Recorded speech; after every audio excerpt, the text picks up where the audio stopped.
नमस्कार साथियों, मैं SC Sharma YouTube channel healing touch acupressure की ओर से आपका हार्दिक स्वागत करता हूं। पिछले वीडियो में हमने जाना कि शरीर के ऊपरी भाग में यानी अपर लिम्स के जॉइंट्स में, सर्वाइकल या अपर बैक में करस्पॉन्डेंस पर ट्रीटमेंट देकर किस तरह से रोग ठीक किए जा सकते हैं या राहत दी जा सकती है। शारीरिक संरचना जो हाथ में है उस पर यह ट्रीटमेंट दिया गया था। अब हम जाने यही ट्रीटमेंट सुजोक में कैसे दिया सकता है। सुज माने हाथ और जोक माने पैर, फुट, यानी पूरा शरीर हमारा हाथ में है। यह उपचार हम मेरिडियन या ऊर्जा पथ पर ट्रीटमेंट देकर कर सकते हैं।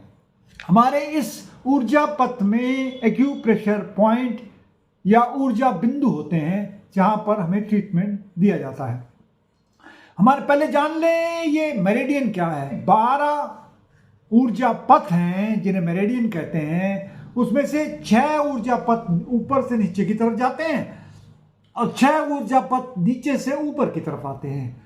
2 हमारे कंट्रोलिंग मेरिडियन हैं या कंट्रोलिंग ऊर्जा पथ हैं, जो हमारा एक आगे से आगे की तरफ ऊपर जाता है, पीछे की तरफ से ऊपर आता है। दूसरा जाने हम कैसे इन पॉइंट्स पर ट्रीटमेंट देकर रोगों के उपचार में हम फायदा कर सकते हैं। ये पॉइंट हम हाथ में और पैर में कहीं भी लगा सकते हैं।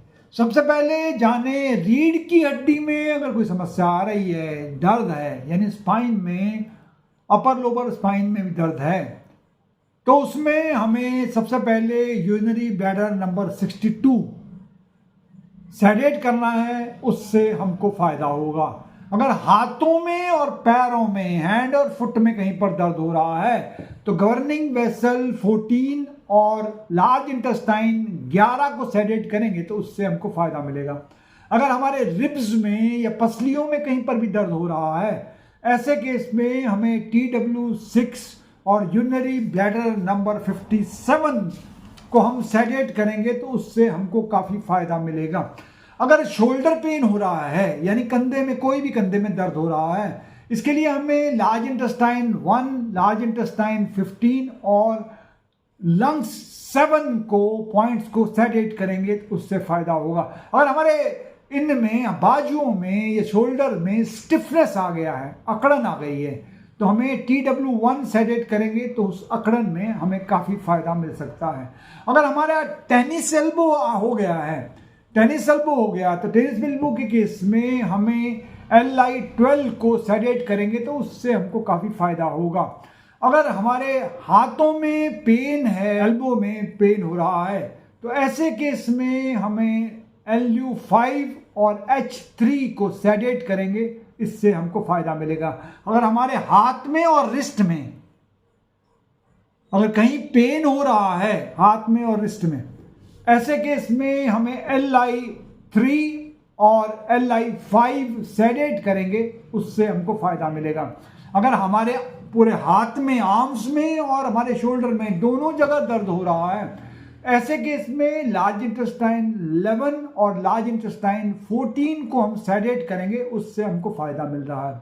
अगर हमारे दांतों में कहीं भी पेन हो रहा है, मसूड़ों में भी पेन है, ब्लीडिंग हो रही है या ज़्यादा खुजली हो रही है, ऐसे केस में हमें LI4, स्टमक 7 और स्टमक 44 हम सेडेट करेंगे, उससे हमको फायदा मिलेगा।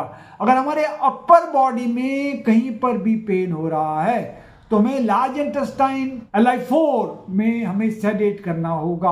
अगर अपर बैक पेन हो रहा है यानी पीठ की तरफ, ऊपरी पीठ की तरफ अगर में पेन हो रहा है तो गवर्निंग वेसल 13 और लार्ज इंटेस्टाइन 4 में हमें सेडेट करेंगे तो इससे हमको काफ़ी फायदा मिलेगा।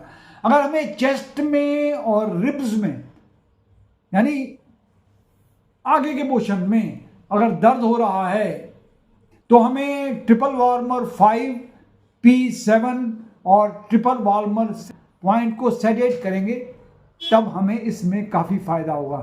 एक बात ध्यान रखिएगा, कुछ बात ध्यान रखने की है।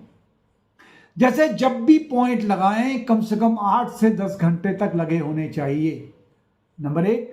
नंबर 2, अगर आपके पास मैग्नेट नहीं है तो आप मेथी दाना या साबुत मूंग लगा सकते हैं।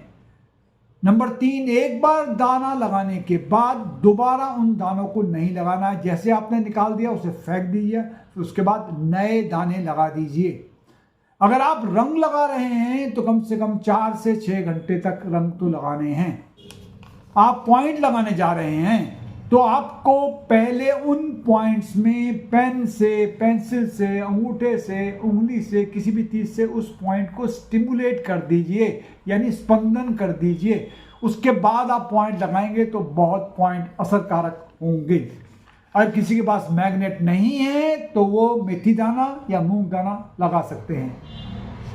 आज के लिए इतना ही, फिर मिलते हैं कुछ नए विषय पर चर्चा करने को। तब तक के लिए नमस्कार।